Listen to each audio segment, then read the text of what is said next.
Welcome to the Bridging the Gap podcast, where our mission is to encourage, equip, and empower every woman on her faith journey with Jesus Christ. Today, we are honored to hear from Pastor and Minnesota District Youth Director Kirby St. and Pastor and Minnesota KidMin Director Chris Pruett as they have a conversation with our podcast host, Mykelti Blum. In this episode, Kirby and Chris share their hearts for Student and Kids Ministries and what drew them to these ministries. They also talk about the importance of kids being in church and how they have seen God do incredible things in families when their kids go to church. They also talk about how God has used camp in the lives of the next generation and how you can be involved in kids and students being impacted by camp. I hope you enjoy this podcast. Yeah. All right, let's do this. Welcome to the Bridging the Gap podcast. I'm so excited that you guys are here and we get this chance to talk about kids and youth and ministry and all the good things. So thank you for being here with me today. Go ahead. It's always hard when there's two Kids, people. well, I guess kids are younger, so I'll start. My name is Chris Pruett, and I am so thankful to get to be the kids director here in Minnesota. And yeah, absolutely. It's about reaching this next generation, kids and youth. And so we're also here with Kirby St. Right? And so, yeah, it's been a fun journey. I've been in the role 7 years. Yeah. And so super fun to just get a chance. Anything we can do to reach students, whether it's kids, youth, is... it's the future of the church. And so, And you haven't just been, because you've been in this role that you're in right now for 7 years, but you have a long history of like being with the youth though, right? Because if I recall, were you working at camp as like the camp director of like activities at one point? Yeah, so I was not necessarily. Way back when or something? I was a rec director. Rec director. So I would be there for 2 weeks every summer. But and when I was youth pastoring, I youth pastored for 20 years. In one town, one church. And so every summer I was at camp for 2 weeks, 2 of the 14 camps, and I'd run all the rec stuff and do all that kind of stuff. So yeah, I've been around doing teenage stuff with teenagers for years. It's been a blast. our insurance company said Kirby can no longer be the rec director. So, I remember when I was at camp, the activities we had to do and the bloodbath they would literally be sometimes. Get a tarp, fill it with soap and say, push each other off. See what happens. I don't remember any of those things. yeah, I don't remember. I do. They're traumatizing. But so good. I mean, you both have just long history of working with kids and youth. And I am just excited today to talk more about your heart for them and just what you're seeing in the kids in Minnesota, because I have just seen this radical shift, and maybe you guys have been in it and you've seen it more than I have, but just seeing the shift of these hearts that are just full of generosity, and especially with the Speed the Light campaign. I can't believe how much that they are raising and just what they're doing and sacrificing to be able to raise money for it. It's just incredible. So I'm excited to jump into that today. But I have to just start us out. Like, what is your favorite thing about working with kids and youth? Either one of you can start, but like, what is just the thing you're like, this is why I do what I do? Yeah. I've been a kids pastor for 14 years in my local church at New Life Church in Princeton. And also had the privilege of working with kids camps and other kids churches around the state now as a director for the last 8-10 years, something like that. But what I love about working with kids is they just have such awe and wonder. Like, you tell them about a Bible story and they're like, no way. Like, Jesus rose from the dead. Are you serious? I got to go back and tell my classmates at school. Like, they get so excited. And when they see you, they haven't really learned how to filter yet. They are just so excited. They wear their emotions on their sleeves. You know if they're having a great day, a bad day. But kids, they love so easily. And so you just show them a little bit of attention. How are you doing? Get into their world. And they just love so quickly. I think we can learn a lot from kids. Yeah. Like my daughter playing at the playground. They played with a new friend for 7 minutes on the playground. It's like, oh, it's time to go. It's like, but I don't want to leave my friend. It's like, you don't even know their names. And yet they're friends. Yeah. And so that's one of the things I just love working with kids, just that wonder, and they love so easily, and they're really fun to be around. Yeah, I don't think I've ever told a story in the Bible where I've had a teenager respond like Chris said. So it's a completely different. I just love the chance you have to really begin to shape and mold who they are. There's so much thrown at them, especially through culture and through what they're being taught at school or what they're being taught in every other aspect of their life through Hollywood, through whatever, that it's just fun to have that spot where we can just start to build a foundation that really, transforms who they are. And plus, I think everybody in life just wants someone to love them and care about them. Mm-hmm. And so once you break down, because I think so many people have this image of teenagers like, well, they would never love me. They would never want me around. They would never want me to talk to them. But you start talking about what they love and they open up to you and start to really, kind of be a part of, want you to be a part of their life. And so I love that part of just watching a kid go from, I don't want to be here. I don't like you. I don't want to talk to you to, well, that guy's not that bad. Like maybe I could talk to him. He, she's actually pretty cool, to being to just break down some of those walls they've had up spiritually, emotionally, relationally, to just watch that kind of just shift is just really fun because I think it opens up kids to, just some things that I think they really want. They just don't know how to get there, and it breaks down a lot of the walls there. It's super fun. Do you feel like you see that a lot where kids are coming into church groups, just regular youth group or Sunday service or even camp, NYC, all of these things where it's like they don't really want to be there, but their friend dragged them to it? I would say not necessarily that their friend dragged them to it. It's more that their parents maybe dragged them to it if we see that. Because and then once they get there, I mean, they may walk in with that attitude, but I think that's even shifting even more. I think we saw that a lot more years ago, but now we're seeing a lot more just openness, excitement, desire to be there, jumping, just right in with everything, when they come, especially when you get the big groups together. I think when you're at a youth group and there's 10 kids, you see that a little bit more, but you get into a space where there's 1,000 kids or 4,000 kids. It's like, oh, this is what everybody does. So it kind of breaks that. That's broken already when you get into a big setting, I think, for the most part. Yeah, and with kids ministries, you grow where you're loved. And so sometimes kids are maybe timid or afraid to go the first time, or maybe they're drugged to church. But we're also finding kids, once they get plugged in, they make friends. They love learning about God's word, Sunday school teachers, people that have been pouring into them. We had kids like shaking their parents awake on a Sunday morning at 6:37. Hey, I got to get to church. Like, I don't want to miss Sunday school, or I'm on the worship team. And we have elementary students dragging their entire families to church. And so it's also a great way for the church to strategize. Man, if you have great programming for your kids and youth, like, they will drag their families to church because adults will do things for their kids that they won't do for themselves. Yeah. And so it's like, I'm tired. It's a Sunday morning. I'm going to sleep in. And then your kids are like, I got to get to church. Dad, could you drive me? Absolutely. So, yeah, parents will do things for the kids that they won't do for themselves. So kids ministry is huge. Well, and I think you just even go off that. I remember we were looking at building our youth building when I was youth pastoring. And they said, why would we ever build a building for the teenagers? And we sat down in a 5-minute, just started brainstorming in 5 minutes. We started writing names of families that started coming to church because of the youth ministry. Yeah. And there was 35 families that started coming, over the last 2 or 3 years, all because their kid came to youth group, loved it, and then they're like, Dad, Mom, you got to come check this out. So I think there's something to that of just when what Chris was saying before is once they get it, they grab hold of it and God starts to do something in their life, their parents go, what's going on with my kid? What's happening? And they're drawn to, that same type of thing. Like, I got to check this thing out too. So there's so many things that we can do to kind of continue to pry that door open in families through the kids ministry, through the youth ministry. That's a really great point. As you were talking, I was thinking of at least 5 of my friends who they were the ones that brought their family to Christ. Like, they were the ones. And then I'm like, well, why was that? And I'm like, why is it easier for kids and teens to invite their friends to church than it is adults? I don't know. I just had that realization because I feel like kids are always inviting their friends to come to church with them because it's fun, it's exciting, but it's so hard for us adults to invite people to church sometimes. I think a huge part of that is kids haven't learned how to fear yet. Kids are, they're growing up, they're discovering themselves. They're like, dude, life is awesome. I love my bike. I just love watching cartoons. And all of a sudden you start to get older, you start to compare, you start to realize, oh, maybe I shouldn't be that outspoken, or maybe I should change the wear. And then we become so insecure, usually with comparison. But kids are the greatest evangelists in the world.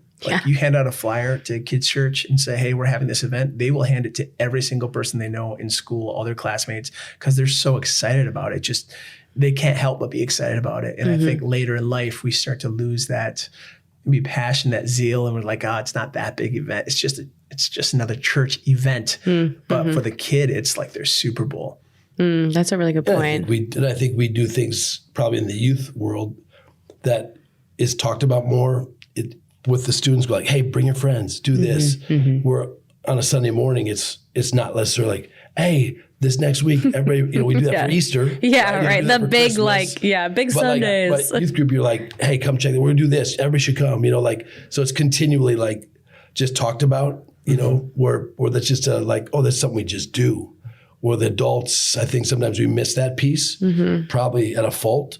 Sometimes of like, hey, let's create some avenues where, let's bring your neighbor. Let's do some things that are just gonna, create some of those same type of feels. Yeah. Or opportunities for people to invite their friends. And youth don't want to do anything alone, right? Always I don't want to go to this by myself. Will you go with me? So it's like, hey, that works. Right. But on that same note, what are just some trends that you have been seeing of reasons that kids are getting into the door in these ministry events? And on the flip side of that too, what are things that are blocking them from getting to church? I'm just curious what your thoughts are. On the KidMin front, I think we're finding such a just a pendulum swing of there's a lot of scarcity and fear out in the world, and parents are like, there has to be something different. And I think people are being drawn back to the church, especially since COVID. They realized, man, emotionally, socially, and ultimately spiritually, there's just a void in their lives. And so we are seeing families come back in record numbers right now at our church. Really? And wow. a lot of it is kids inviting friends and parents bringing a lot of young families, but kids inviting friends and getting excited about church again. So yeah, I think every parent wants a little bit of religion in their kids, and we're just excited to give those kids Jesus. Yeah, I think, with that, it's the youth pastors, the kids pastors, the churches are doing a lot better job of creating avenues and opportunities. And I mean, like, I'm just thinking as you start talking about that, we got youth groups that are running 350 kids all over the state,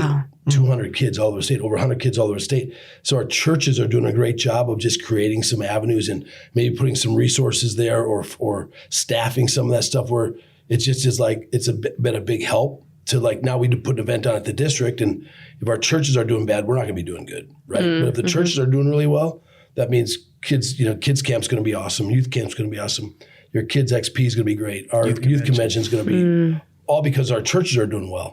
Which that really feeds into what we're doing. So what we sit back here, we have some great events, but we look at it and go, we know we're nothing without the local church doing kids well. Pastors and youth pastors. And so we're seeing kids flock to churches all over the state when it comes to teenagers and kids. Like, man, I start talking to youth pastors. I'm like, I can't believe you're having 350 kids come on a Wednesday night. There's a youth group in the outstate. They had 460 people show up one night. In outstate Minnesota. You're like, what in the world's going on? Just down the road, there's another 200. Just down the road from them is another 200 kids. This isn't metro. This is outstate. You go over to, to work where Chris was kids pastor. There are 250 teenagers on a Wednesday night. In a town of 4,000 or 5,000 people. It's just what God's doing in the local church and the people we have that is really allowing what we're doing to really be successful and make us look like we're better than we are. Absolutely. And it's so cool. And also a shout out to our senior pastors, because like some of these youth groups are growing so big that the senior pastors are saying, adults, we don't have any room for you on campus. You're going to have to figure it out, like get into connect groups offsite, because kids and youth are just taking over our entire building. And it's just so fun to see our senior pastors across the state fight for this next generation as well. So we really feel that we have a lot of synergy and momentum with kids, youth, and just a local church fighting so hard to reach this next generation. I think, in the past, senior pastors of a youth group was huge. The senior pastor would feel like threatened. Threatened. Now they're excited. That shift of leadership style, mentality of like, this is amazing. We got to do whatever we can to reach our students instead of, people might think that this guy should take my job or whatever the reason would have been. We don't have that. It's like more people just like, let's go. Our kids are killing it. Another thing that we're finding with the local churches all throughout our state is there hasn't been a spirit of competition in comparison.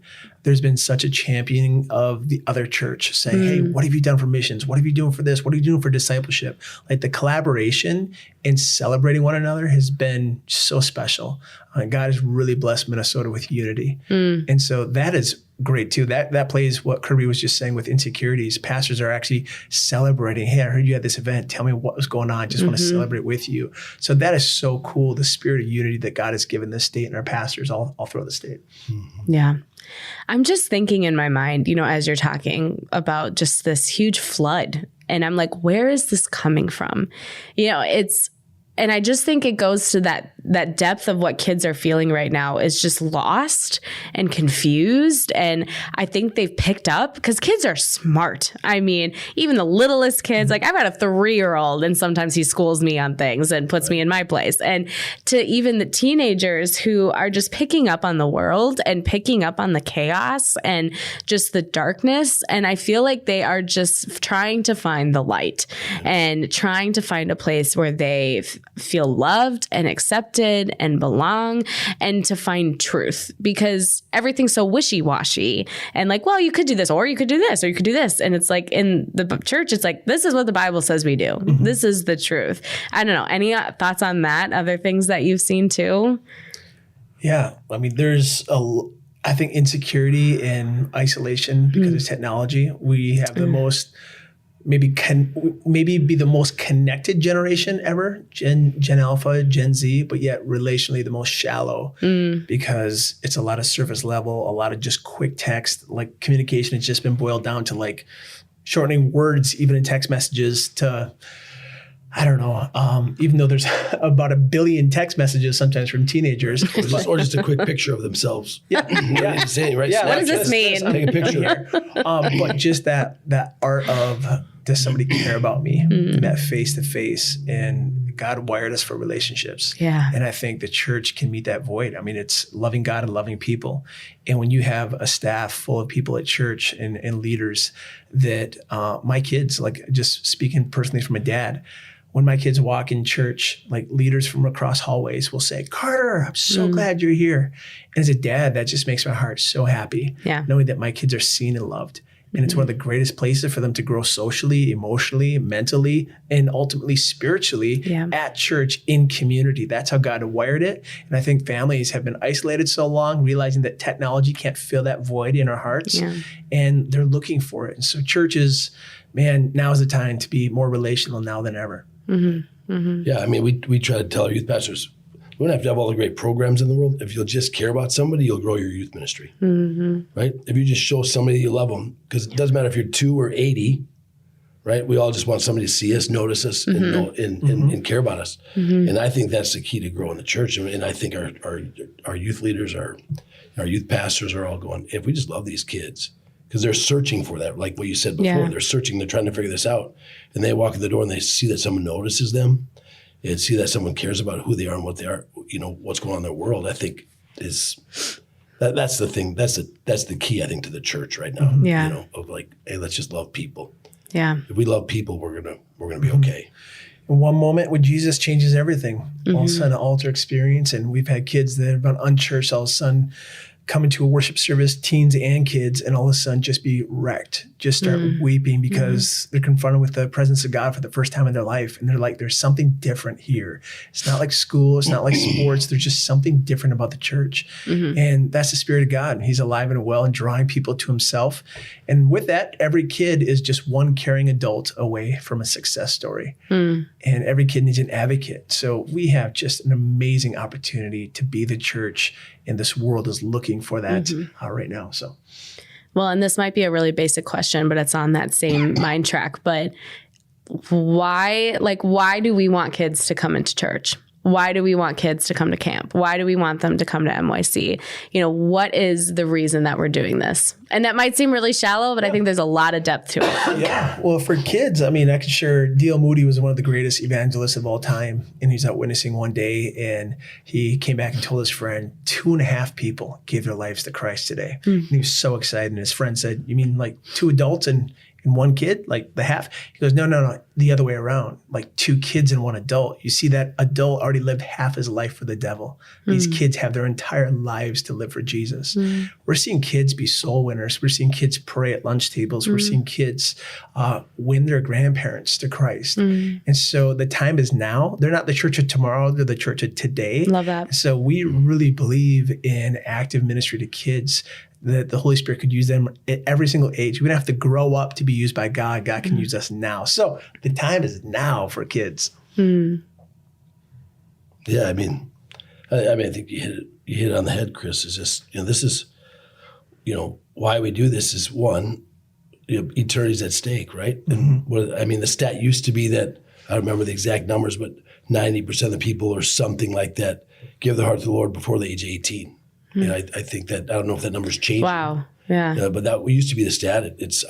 I would guess that number is still pretty accurate, that most people are going to come to know Jesus if they're going to ever do it when they're in elementary school, when they're in high school, junior high. And so that's what I think is so important, is that we get them at least started on the journey. They may wander off for a little bit, but if they've had something where they're going to come back. And, I've seen that being at one place for so long, you see that they come for a season. Yep.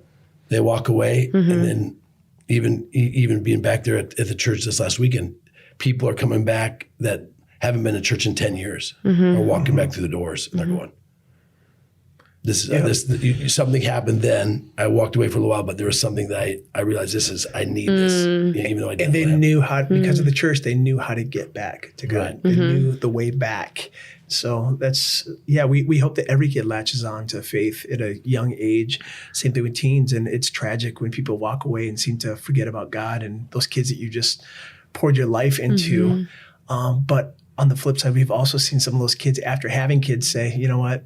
I want to get my kids back, and I want to raise my kids in the church. And all of a sudden, I'm like, you're back at the church? Because they might feel the conviction that I want something for my kids that's beyond myself. Yeah. And we've seen families recommit their lives to Christ. Those same kids that walked away, all of a sudden, their late 20s, 30s, coming back, full-fledged Christians following Jesus. And so that's awesome. They know the way back. I heard somebody say, I think it was Charles Greenway say, it's a sin to bore people with the gospel. I think when they're kids and teenagers, they've been a lot around things. I got stories of kids that have walked into youth group and they go, this isn't anything like I've been at church before, right? So they've come once or twice. They go away to college, get on their own. They're not in a parent's house. And they go, I want to go back to the place where I had fun at church, where I got something, where there are people that we're glad they were there, right? And so I think those things as well just kind of feed on that, if we've done a job of just making church like a place man, that was fun. My friends were there. The experience I had there, I met God, even though I didn't realize I was meeting God, couldn't put it into words, but God was doing something in me, drawing me. And I've never felt that when I went to some other church somewhere else, So I think that piece of man, there's something that just draws people back to that moment they had. So if we can create moments, and the key is to not let those moments just sit there, but let those moments turn to movements. Sometimes the movement is 20 years later when it starts to I can remember back to that moment I had. I got to move back to that spot in my life spiritually. Are you a single mom or know someone who is? As single parenting has a lot of unique challenges, we want to invite you to join us for the 2024 Single Moms Retreat, an overnight getaway to relax, be refreshed, and have fun. You'll be inspired by incredible speakers and powerful times of worship, and connect with other women who understand your story. Enjoy lots of free giveaways and activities such as the Diva Boutique, a spa, car care, professional haircuts, and headshot photos, gifts, and more. The Single Moms Retreat is May 31st to June 1st at Lake Geneva Christian Center in Alexandria, Minnesota. This event is made possible by the generosity of individuals, churches, businesses, and volunteers. Would you consider supporting or serving with us? Register to attend, volunteer, exhibit, or donate by going to mnbtg.org/retreat. That's mnbtg.org/retreat. We'll see you there. To that point, too, I think it's funny how people sometimes can get so cranky about that youth event was so loud, or why is there, bubbles all over and soap all over from their event? And why can't they just sit and listen to a message? It's I don't think you know kids at all, because they crave that fun. It's just that's how kids are. And it's, if you're not giving them that, yes, it's they're not going to really come. But with that, you have to get the deep stuff too. Right. That's how you get them in the door so you can give them the real food. Yeah, I mean, kids are loud, they're expensive. I remember last Wednesday night, we were teaching a class and they had a worship night, and we got our class kicked out, so we had to be in the coffee shop, and we were right outside the sanctuary. And of course, that was the Wednesday that the youth were going to have a worship night. So it's extended, loud music. And we could have been, as teachers, like, oh my goodness, this is going to be challenging and frustrating. No adult's going to pay attention at the parenting class. But then we rephrased it and we just paused the class. We said, listen to this. Isn't it so cool that all these students are singing praises to Jesus? Yeah. Is there a sweeter sound on the planet? And just reframed the whole room. And we gladly put up with that inconvenience. We gladly put up with marks on the wall, things damaged at church. I mean, we try to teach our kids to do the best. But man, you have to fight for this next generation. You know, there's a lot of churches that are wishing they had marks on their windows and marks on their walls. And you know, they're not. And so that we have that going on in the Assemblies of God in our state is pretty exciting. Yeah. There's a lot of places around the country and even our state that would go, we just wish we had the sound of kids. We just wish we had the problems of a broken window or something that we don't have to deal with anymore because it's just all us old people, you know. Which, man, there's something about that brings life when you walk into church. There's a bunch of kids running around. Oh, 100%. Right? You're just like, yes, like this is what it should be, right? Yep. So yeah. And you just see all across the nation right now that God is clearly doing something with the younger generation, even like colleges and revivals. And, you know, it gets criticism, but I'm like, this is real. Like you look at these people who are just so hungry and it just trickles down into the kids and that they're just trying to figure out, what am I going to do to change the world? What am I going to do to just start to help people the way I've been helped? And like their generosity and the compassion is just blowing my mind, honestly. And I want to talk about camp for a little bit because I can't tell you how many times in my life the speaker comes on stage and be like, I was saved at camp, or I realized I wanted to be a missionary at camp. You know, you just go to Lake Geneva and every single one of those speakers on the stage was like, right over here is where I give my life to Jesus. Like, what is it about camp that just completely changes everyone's lives? And I've been to camp, so I know from my own personal experience, but like, what are you seeing that is just completely rocking the world? Yeah. I've been trying to figure that out for my entire life. Like, why camp? I don't understand it. But I know that God, some theologians talk about a thin space where it just feels like the barrier between heaven and earth is just like paper thin. I don't know, like, if that's theologically correct or not, but Lake Geneva feels like it is so close to heaven. And God favors that place for some reason. And I really believe it's because of sacrifice. There's so many people who have given sacrificially to buy land, to buy buildings, to buy cabins.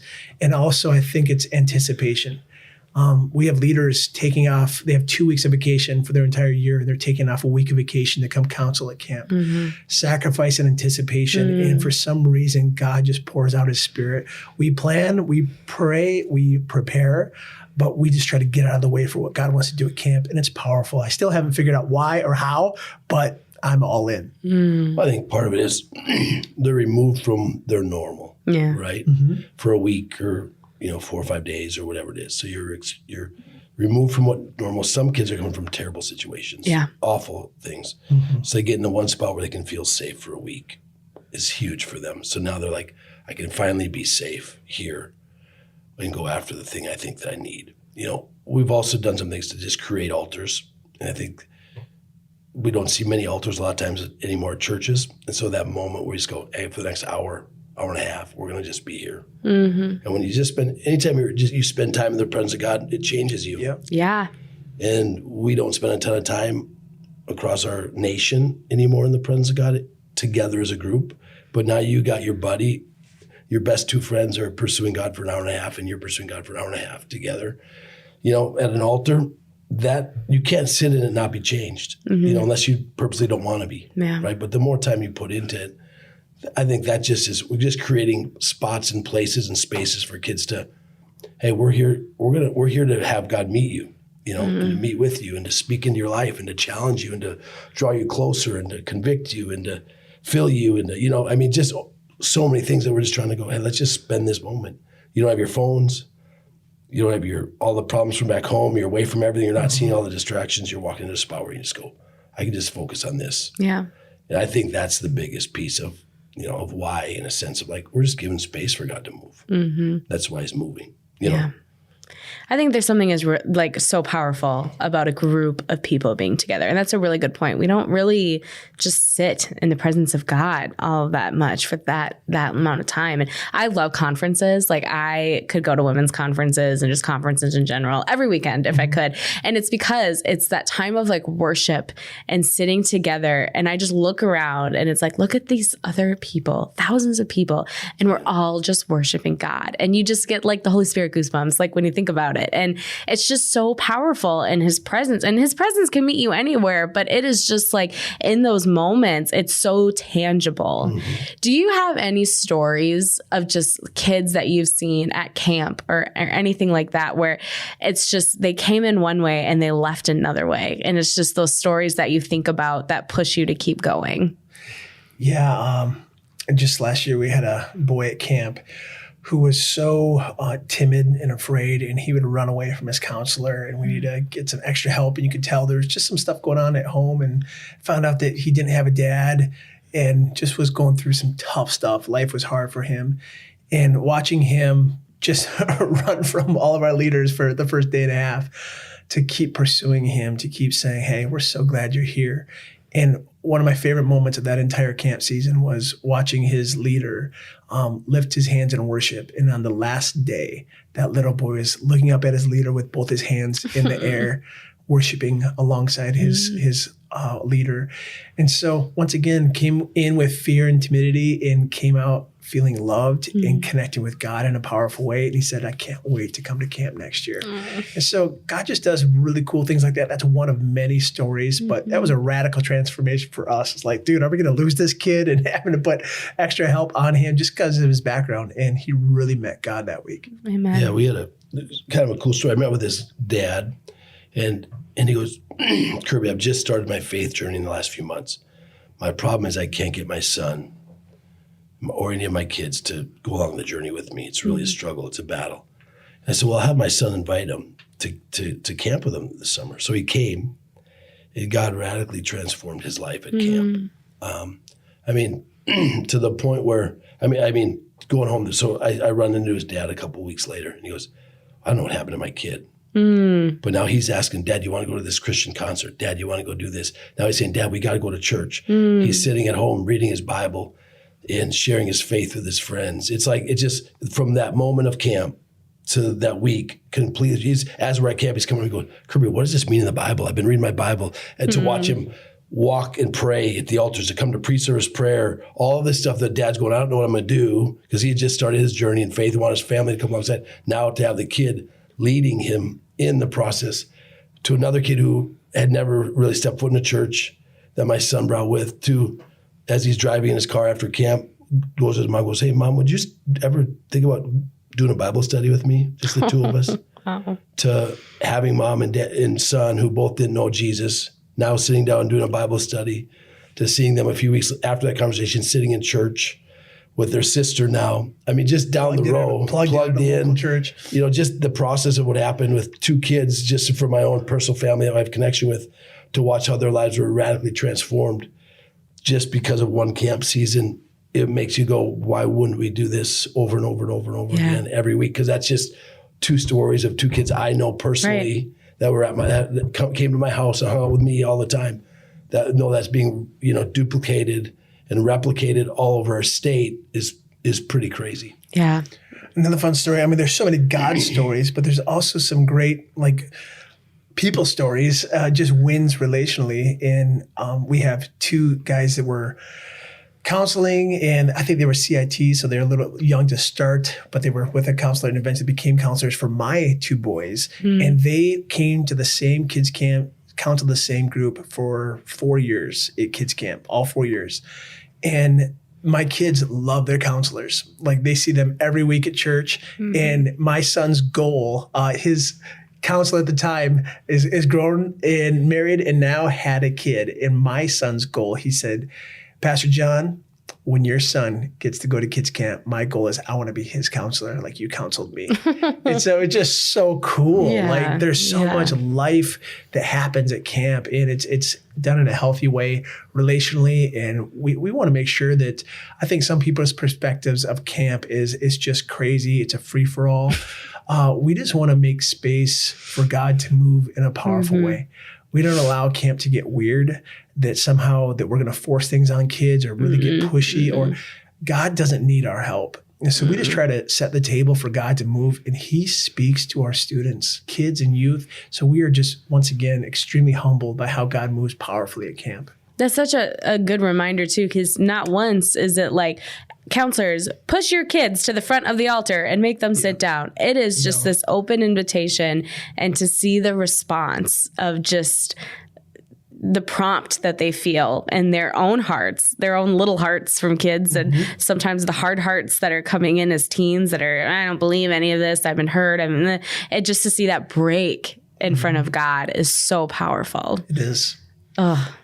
Well, how can people support this? How can they get involved in just helping kids get to camp? And I know people like my mom are like, who can I pay? Because I don't have kids anymore at that age to get to camp. Like all of the, Grandma Dora says that their grandkids live too far away. And she's like, I need to pay to get kids to camp. Is there a way that people can support camp and the kids getting there? Because money is a barrier for families, especially if you got like 4 kids and you're like, I can't send all of them to camp. What can people do to help? Well, I think there's a couple things. One, just make yourself available to your kids pastor, youth pastor, whatever they may need for, besides the financial piece of like, hey, if you need someone to help drive the kids, because they're always looking for like, hey, we got 30 kids going from our place. we need a bus. We're gonna have 20. We don't have the money to get a bus, but we're going to all commute. Well, hey, I'll help drive. I'll help get there. Maybe, the camp's always in need of nurses and things like that. Of just spots of like, here's how I can help and use the talents and the gifts God's given me.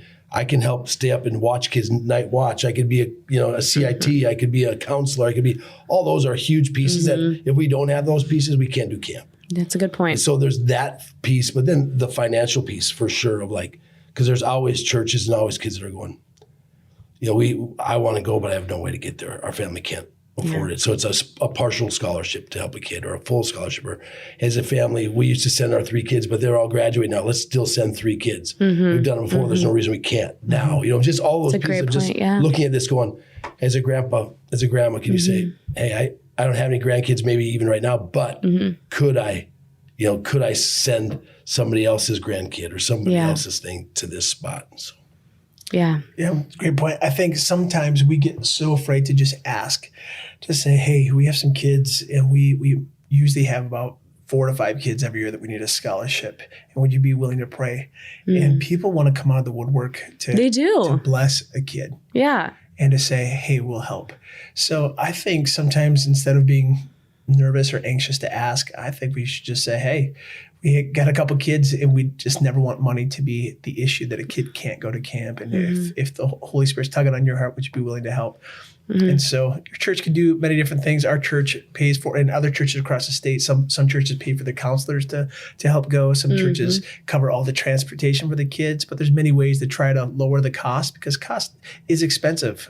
Going to summer camp anywhere. I looked into the YMCA camps, and other camps are like, dude, they are hundreds of dollars more than Lake Geneva, and not even half the facilities. I mean, Lake Geneva is a world-class facility. It's huge. Yeah. It's the best. So just get plugged in. And even with camp, financially, that's a big part. But one of the greatest things that we've seen at Kids Camp is God has helped use camps as a launch pad back into the local church. Like, we don't want camp to be the end. We want camp to be the start of the ministry year.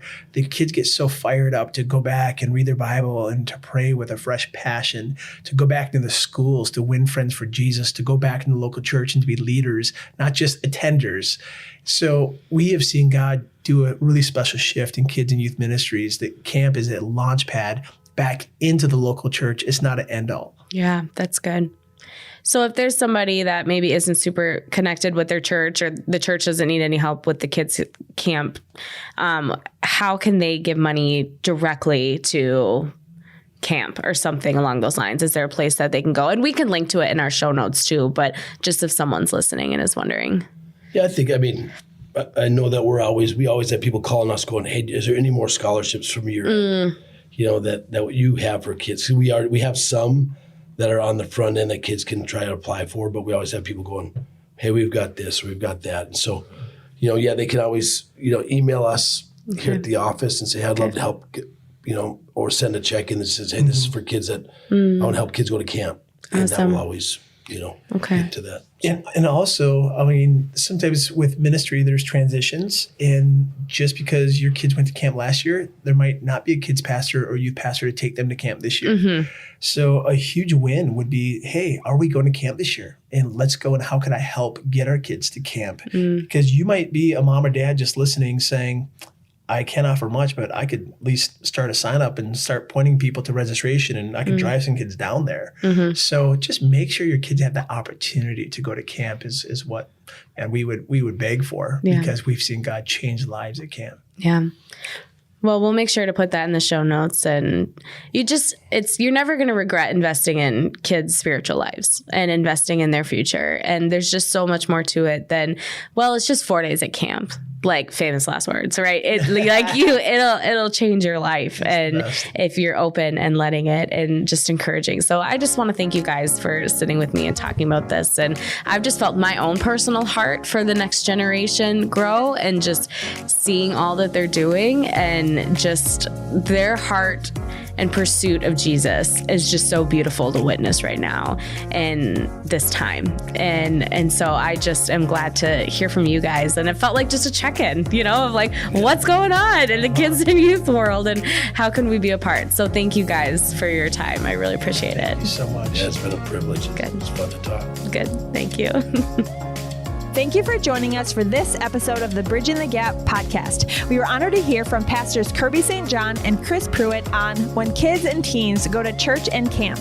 Learn more about Minnesota Kid Ministries at mnaog.org/kidmin, and learn more about Minnesota Student Ministries at msmstudent.com, or by following MSM Student on social media. You can learn more about Bridging the Gap at mnbtg.org by downloading the Bridging the Gap app through your app store, and by following MNBTG on social media. We also want to invite you to take a moment to rate and review this podcast to help others find this resource as well. Thank you for joining us today, and we look forward to being with you next time on the Bridging the Gap podcast.